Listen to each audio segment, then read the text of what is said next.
आप सबको अपने इस YouTube channel English with Dilip sir पे स्वागत है। दोस्तों, हम सभी जानते हैं कि practice makes a man perfect. अभ्यास ही व्यक्ति को कुशल बनाता है। तो अभी हम जो 2 लेक्चर्स कवर किए हैं अपने स्पोकन इंग्लिश सीरीज का, उसी पे आधारित कुछ और भी ट्रांसलेशन देखेंगे और कुछ वर्ड्स आपके लिए रहेंगे जो आप तैयार करेंगे। तो दोस्तों, आपको यदि वीडियो अच्छा लग रहा है तो प्लीज वीडियो को लाइक कीजिए और ज्यादा से ज्यादा शेयर कीजिए, तभी मैं आगे और भी वीडियो बनाने के लिए प्रेरित हो पाऊंगा और आप सभी का सहयोग आवश्यक है। दोस्तों, अपना भी चैनल ग्रो कर सकता है यदि आप प्रत्येक व्यक्ति अपने फ्रेंड सर्किल में 2 से 3 आदमी को सजेस्ट करते हैं इस चैनल को, तो आपका भी चैनल इंग्लिश से दिलीप सर ग्रो कर सकता है। तो चलिए दोस्तों, आज के अपने इस लेक्चर को शुरू करते हैं। और आपके सामने देखिए बोर्ड पे कुछ सेंटेंस है, जैसे राधा दयालु और उदार है, वह लंबी और सुंदर है, वह जिद्दी है परंतु ईमानदार है। यहाँ पे है को हम स्किप भी कर सकते हैं। तुम क्यों उदास और निराश हो, भारत कमजोर और लाचार नहीं है। आप आगे इसको और भी बोल सकते हैं कि आज का भारत कमजोर और लाचार नहीं है, हम लोग पूरी तरह से हम लोग आज पूरी तरह से तैयार हैं चाइना से लड़ने के लिए या पाकिस्तान से लड़ने के लिए। तो जैसे थोड़ा और भी हम बेसिक्स 2-4 क्लास चलेगा, फिर सेंटेंस को और भी बड़ा किया जाएगा ताकि हम स्पीच दे सके। तो राधा दयालु और उदार है। दोस्तों देखिएगा कि इसमें एक ही क्रिया है, होना क्रिया। उदार है, इसमें दूसरा कोई आपको वर्ब नहीं मिलेगा, सिर्फ है। तो होता है, रहता है, लगता है, हो, हूं के लिए आप सब्जेक्ट के नंबर और पर्सन के अनुसार इज आर एम का प्रयोग कीजिएगा।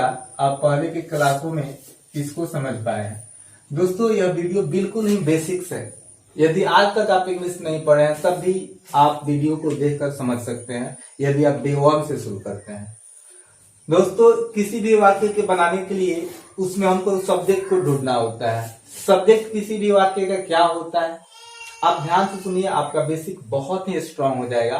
तो किसी भी वाक्य का सब्जेक्ट हम जिसके बारे में बात करते हैं वह होता है। जैसे राधा दयालु और उदार है, हम पूछेंगे कि कौन दयालु और उदार है, तो आपका आंसर मिलेगा राधा। हम वर्ब से पूछते हैं कि कौन दयालु और उदार है, कौन हु से या व्हाट से, तो हमारा आंसर मिलता है। तो कौन, तो राधा है। तो राधा से हम अपने वाक्य को शुरू करेंगे, राधा। अब आप जानते हैं सब्जेक्ट के बाद वर्ब आता है तो अंत में चले जाते हैं। इसमें होना क्रिया है, कोई एक्शन नहीं है, तो राधा इज। अब दोस्तों, आपको इसमें यह ध्यान देना है कि आपको का जो वर्ब इज वो लिंकिंग वर्ब है। लिंकिंग वर्ब के बाद आपका नाउन आता है या एडजेक्टिव आता है, नाउन आता है या एडजेक्टिव आता है। तो नाउन आता है तो सिंगुलर होगा तो उसके पहले आर्टिकल ए या एन का प्रयोग करना पड़ता है, लेकिन एडजेक्टिव आएगा तो आर्टिकल नहीं आता है और एडजेक्टिव का प्लुरल भी नहीं बनाते हैं। तो दोस्तों, सबसे जरूरी है कि आपको पहचानना कि वाक्य में जो ये दयालु है या उदार है, ये एडजेक्टिव है कि नाउन। तो पिछले क्लासों में हम लोग चर्चा कर चुके हैं कि हम पूछेंगे वर्ब से कैसा। जैसे राधा कैसी है, कैसा या कैसी से, या व्हाट काइंड ऑफ, किस प्रकार का। तो दयालु है और उदार है, आंसर आएगा। और कैसा कैसी से जो आंसर आता है वो आपका होता है दोस्तों एडजेक्टिव, और एडजेक्टिव के साथ आर्टिकल नहीं आता है तो हम लिखेंगे। और देखिए और से जुड़ा है तो पहले इसको लिखेंगे। दयालु का होता है दोस्तों आपका काइंड, एंड के लिए और का एंड। उदार का दोस्तों पहले हम चर्चा कर चुके हैं, जेनरस होता है, GENEROUS। तो हम वर्ड भी तैयार करेंगे जैसे काइंड एंड जेनरस, दयालु और उदार। तो फिर आगे बढ़ते हैं। उम्मीद है कि आपको समझ आया होगा कि ये हमारा एडजेक्टिव है। एडजेक्टिव कैसे है, जैसे पूछिएगा राधा कैसी है, तो राधा दयालु और उदार है। तो जो कैसा कैसी का आंसर आएगा उसका न तो प्लुरल होगा और न ही उसके पहले आर्टिकल का प्रयोग किया जाएगा, इसका ध्यान रखिएगा। देखिए, वह लंबी और सुंदर है, वह लंबी और सुंदर है, वह वह,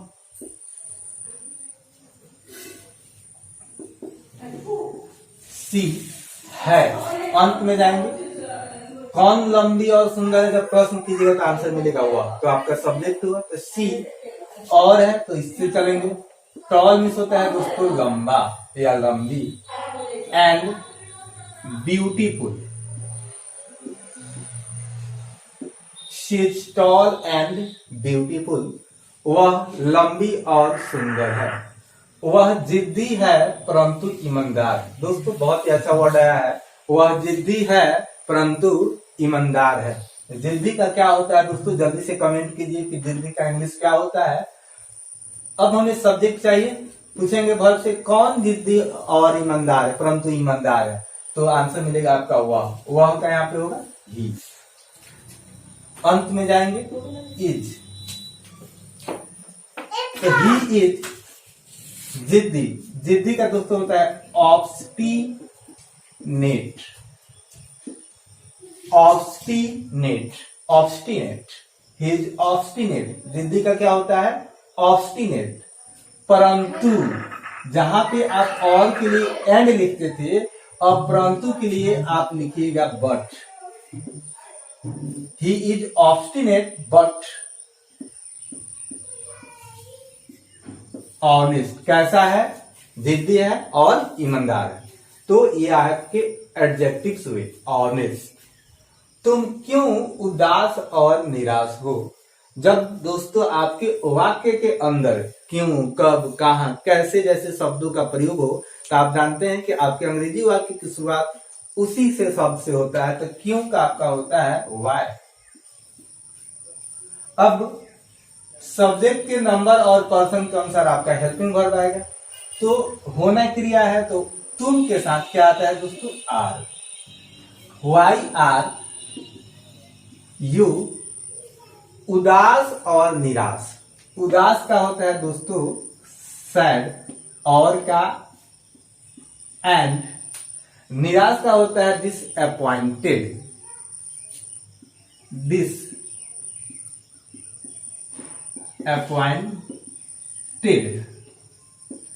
जब भी आपको DIS किसी भी वर्ड के साथ मिले प्रीफिक्स के रूप में, तो समझिए कि उसका जो हिंदी मीनिंग होगा वो निगेटिव सेंस में आएगा।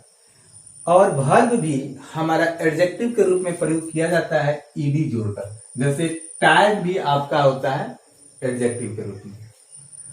अब अगला जो वर्ड है कि भारत कमजोर और लाचार नहीं है। भारत कमजोर और लाचार नहीं है। इंडिया इज नहीं है तो नॉट। ऐसे हम चलते हैं, है तो आपका इज हो गया, नहीं है तो नॉट हो गया। अब और है सॉरी दोस्तों, और है तो इसको पहले लिखेंगे तब बाद में और से जोड़ेंगे। कमजोर का होता है वीक। WEE के मत लिखिएगा, यहां पे ध्यान रखिएगा। और का आप and,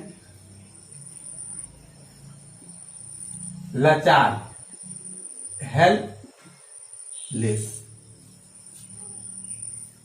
India is not weak and helpless. अब देखिए हम लोग आज पूरी तरह से तैयार हैं।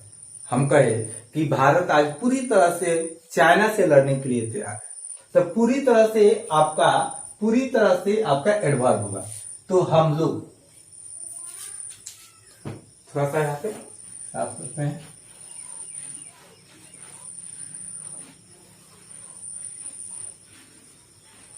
हम लोग आज पूरी तरह से तैयार है। हम लोग का क्या होगा दोस्तों वी है। वी आर फुली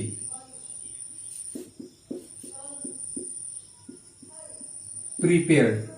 हम लोग आज पूरी तरह से तैयार है चाइना से लड़ने के लिए। जोड़ेंगे तो टू फाइट अगेंस्ट चाइना से लड़ने के लिए। तो दोस्तों जो आप पढ़े हैं उसी का एक प्रैक्टिस था।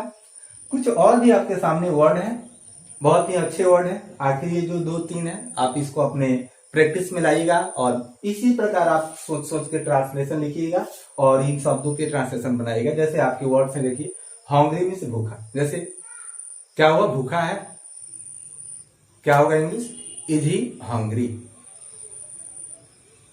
बिजी, बिजी मीन्स होता है व्यस्त, आज मैं बहुत व्यस्त हूं। Today I am very busy, उसका भाई आज व्यस्त है, his brother is busy today. Timid means होता है डरपोक, क्या तुम डरपोक हो, क्या वह डरपोक है, तो क्या तुम डरपोक हो, आर यू टीमिड। मैड, अरे क्या तुम पागल हो, आर यू मैड, क्या तुम पागल हो। एजाइल, एजाइल मीन्स होता है फुर्तीला, एजाइल मीन्स क्या होता है दोस्तों, फुर्तीला। जैसे वह लड़का फुर्तीला है, that boy is agile. Proud, घमंडी, यह लड़की बहुत घमंडी है, घमंडी, घमंडी का क्या होगा, proud. This girl is very proud, this girl is very proud. Arrogant, बहुत ही अच्छा वर्ड है, एरोगेंट, एरोगेंट, एरोगेंट मीन्स होता है उदंड, वे लड़के उदंड है। Those boys are arrogant. तो दोस्तों ये 2 वर्ड है आपका, एरोगेंट और ऑब्स्टिनेट। एरोगेंट और ऑब्स्टिनेट ये आपके कॉम्पिटेटिव में बहुत पूछे जाते हैं। तो ऑब्स्टिनेट आपका जिद्दी, एरोगेंट उदंड। तो चलिए दोस्तों आज के लिए इतना ही।